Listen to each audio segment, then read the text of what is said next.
Você sabe como a ciência contribuiu para a construção do racismo? Não? Então vem cá que no vídeo de hoje a gente vai falar sobre isso.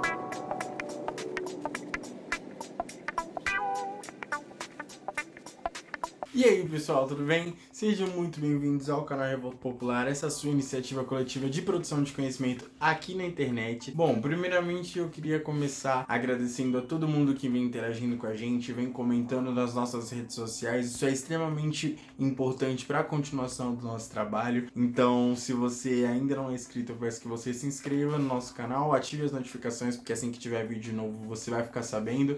Bom, primeira coisa que a gente precisa entender é que as teorias racistas elas vão ganhando força, principalmente com um negócio chamado darwinismo racial. Ele é teoricamente uma releitura da obra de Darwin para aplicar nos seres humanos. Então eles acreditavam que os seres humanos tinham raças e que uma raça em específico era superior a todas as outras e também tinha como obrigação, para que a sociedade pudesse prosperar, a obrigação de dominar e explorar todas as outras raças. E é óbvio que essa raça que era superior e não sei das quantas, ela seria a raça de quem estava escrevendo e produzindo esse tipo de teoria. E aí existia uma hierarquia em que negros e indígenas estavam na base e o homem branco europeu estava no topo. Como eu falei para vocês, isso justificava toda a exploração da Europa com Ásia, África e América, porque eram raças diferentes e precisava que a sociedade prosperasse, né? Um outro ponto muito interessante de se considerar é sobre a miscigenação. Eles consideravam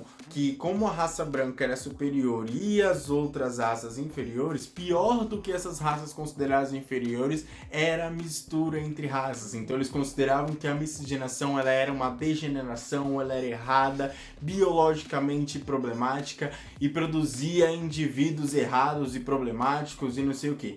Nesse sentido se destacam dois pensadores, e aí você tem Gabineau na França, eu não sei falar o nome desse parceiro, que era um filósofo francês, e o Nina Rodrigues aqui no Brasil, que era um médico legista brasileiro e também defensor dessas teorias racistas. E aí nesse livro, o que eu já citei 1 milhão de vezes pra vocês, eu tô ficando cansado. O Genocídio do Negro Brasileiro do Abdias do Nascimento, ele mostra inclusive como Nina Rodrigues, que também era psiquiatra, se eu não me engano, ele fez um esforço gigante para tentar correlacionar as religiões de matrizes africana com algum distúrbio psiquiátrico, que aqueles momentos em que você recebe o santo, na verdade não existiam. Esses momentos eram distúrbios psicológicos e psiquiátricos. Você vê a mentalidade da pessoa racista, né? Nunca colou no terreiro. E depois disso, essas teorias se aperfeiçoaram para algo pior, que tem consequência e reflexo, inclusive nos dias de hoje. A antropologia criminal,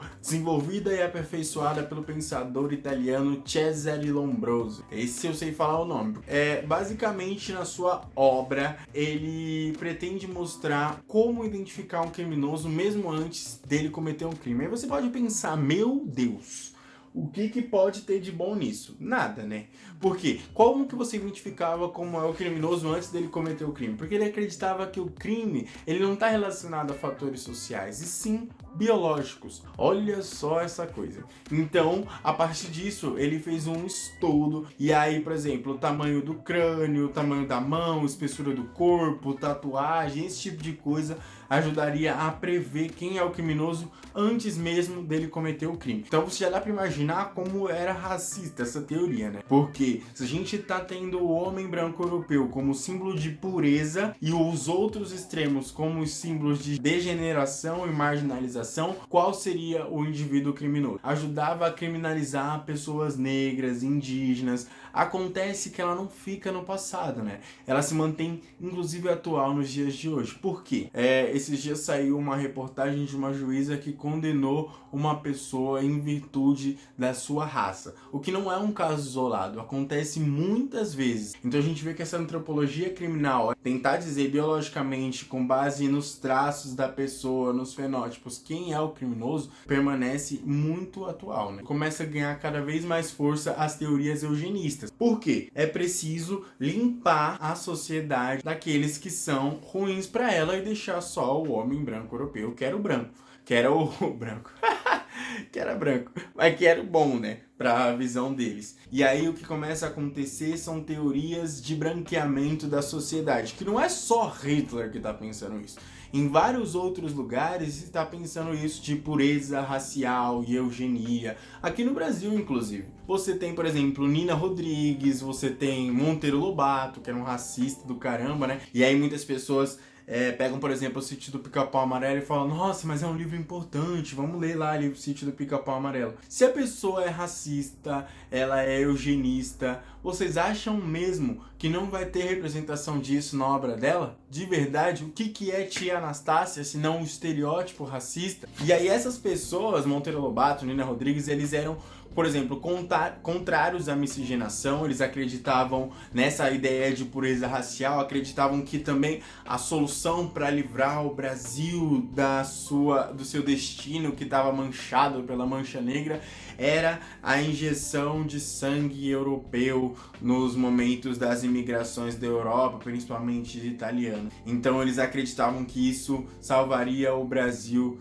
desse destino amaldiçoado pelo crescimento da população negra. Favoráveis à esterilização massiva de pessoas negras, principalmente mulheres negras, inclusive algo que já foi feito pelo governo brasileiro, como mostrou a CPI da esterilização presidida pela Benedita da Silva, que mostra que, por orientação dos Estados Unidos, o Brasil esterilizou em massa, principalmente mulheres negras e pobres. Então a gente vê que essas teorias, elas não ficam só no imaginário social, elas se transformam em políticas públicas que afetam principalmente a população marginalizada, a população negra, pobre e indígena nesse país. Por isso que a gente precisa refletir sobre isso.